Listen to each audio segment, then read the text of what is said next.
Well, just like that, we're entering the final week of the college football season. We'll still have bowl games in the playoff, but this is the last week of the regular season, meaning this is the final week players have a chance to make their Heisman campaign. Today, I'll be giving you my current top 5 for the Heisman along with some honorable mentions. Before we get to my list, make sure you smash that subscribe button if you're new to my channel. About 85% of the people who watch my videos aren't subscribed, so if you love college football content, make sure you subscribe so you don't miss another video. Before I get to my top 5, let me share with you my honorable mentions list. A few weeks ago, I had him as an honorable mention, and I have him back on the list today.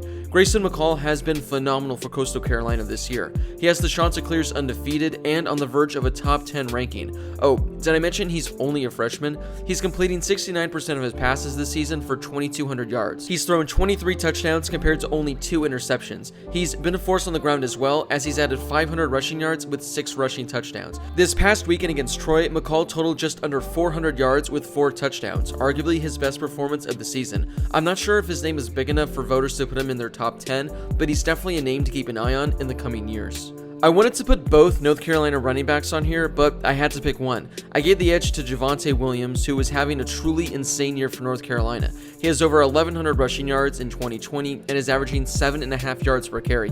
His 19 rushing touchdowns are the second most in college football, and he's doing this while sharing a backfield. If he had the starting job all to himself, who knows what his numbers could truly look like. He's also added 25 catches for 300 yards and 3 touchdowns in the passing game. He had one of the best games of his career this past weekend, and what a time to do it. On the road against number 10 Miami, Williams rushed for 236 yards while averaging more than 10 yards per carry. He also had 3 rushing touchdowns as well. Between him, Michael Carter, and Sam Howell, there are 3 players on North Carolina who can easily find themselves in the top 10 voting for the Heisman. The reason Najee Harris isn't in my top 5 is because I have 2 of his teammates in there. However, you could still make the case he deserves to be in that top 5 as well. Maybe after this weekend against Florida, he will be. In his senior campaign for the Tide, Harris leads the country with 22 rushing touchdowns.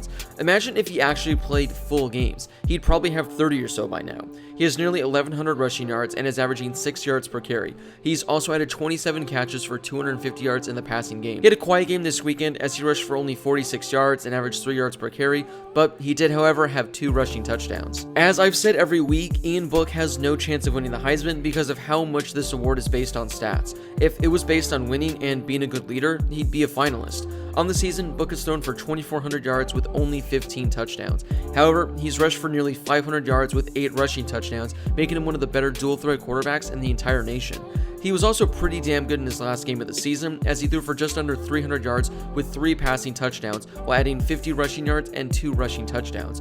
Like I said, his numbers won't be enough for him to be a finalist, but with one more game against Clemson this weekend, who knows? If he beats the Tigers for the second time this year and puts up some good numbers doing it, he very well could find himself as a Heisman finalist. The final honorable mention is another running back who's been sensational this year, and that's Bryce Hall from Iowa State. He leads the country in rushing yards with 1,357 and has 17 rushing touchdowns to go along with that. However, he has slowed down in recent weeks. After 8 straight games with 100 plus rushing yards, he has less than 100 over his last 2 games. He does still have 188 rushing yards and 3 total touchdowns to show for it. Bryce Hall has one more game this weekend to try and prove that he was the best running back in the country for 2020. Before I get to my top 5, I'd really appreciate it if you took a second and gave this video a thumbs up, as it really helps share this video with more college football fans. Isn't it amazing that completing 69% of your passes for 2,400 yards, 20 passing touchdowns, and 6 rushing touchdowns in only 8 games could be considered the worst season of your career?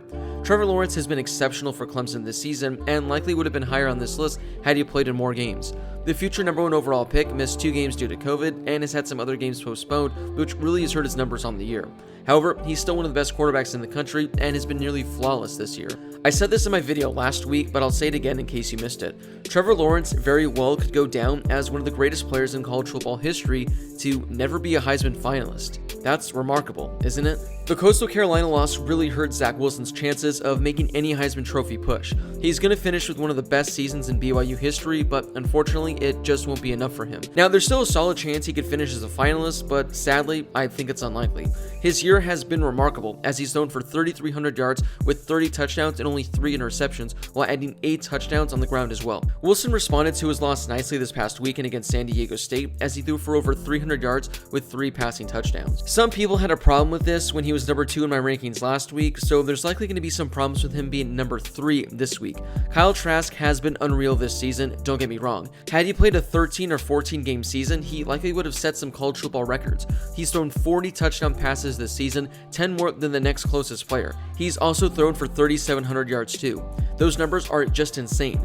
The problem is, I just don't think it'll be enough. I get that he threw for just under 500 yards this weekend against LSU, but he did throw 2 costly interceptions. Florida should not have lost that game. Now, I'm not saying that the loss is his fault, but this is 100% a game that he needs to win. He is still in the hunt, and he has a chance to win it this weekend against Alabama.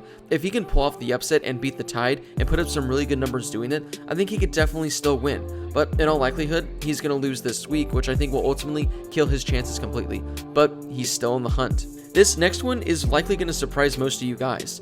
For weeks, I've been saying this is a 2-man race. Well, personally, I think it's a 3-man race now. I have Mac Jones at number 2 in my Heisman ballot this week. When you have some of the same players in your top 3 on a week-to-week basis, you really run out of things to say. He's completing 76% of his passes this season for 3,300 yards to go along with 27 touchdowns and 3 interceptions. He had a very quiet game this weekend against Arkansas, and it was probably his worst game of the season, actually. He threw for just over 200 yards with no touchdowns. Now, the reason why I have him at my number 2 spot and not my number 1 spot is because he wouldn't even be in this conversation if it wasn't for this next player. Yep, I have Devonta Smith at number 1. Now, I know a wide receiver likely isn't going to win the Heisman, but the Heisman is supposed to go to the best player in the country, right?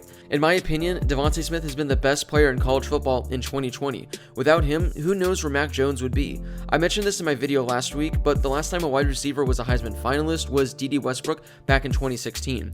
Well, in less games, Devonta Smith has pretty much topped all of his numbers from that season. So far this year, Smith has 83 catches for 1,300 yards and 15 touchdowns. He's also added a rushing touchdown and a punt return touchdown as well. Just like Mac Jones, Smith had a quiet game this past weekend, though he did have a punt return for a touchdown.